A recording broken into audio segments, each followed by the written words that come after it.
আমাদের একটা ফোরামে একত্রিত হব, তখন তখন আমাদের এই কমিটির উদ্দেশ্য কি আমরা জানতে হবে।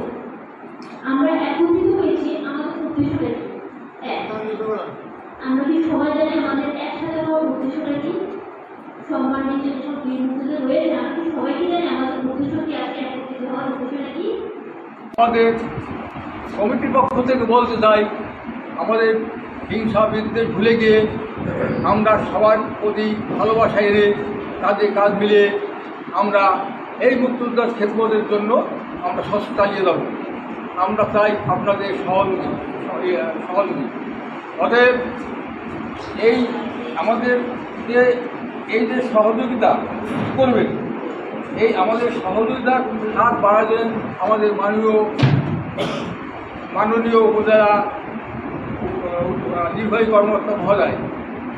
তিনি আমাদের মঙ্গলের জন্য আসলে সবসময় থাকবেন, আমাদের বিপদ থাকবেন, আমাদের মুক্তিযোদ্ধা ছেলেপেলে আমাদের কোনো প্রকার হয়রানিমূলক কাজে না করি তার জন্য তিনি সচেষ্ট থাকবেন।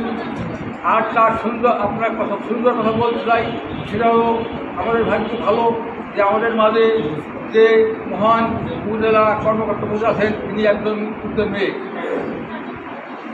এই জন্য আমি আশা করি আমাদের জন্য তিনি সর্বোচ্চটা চালিয়ে যাবেন।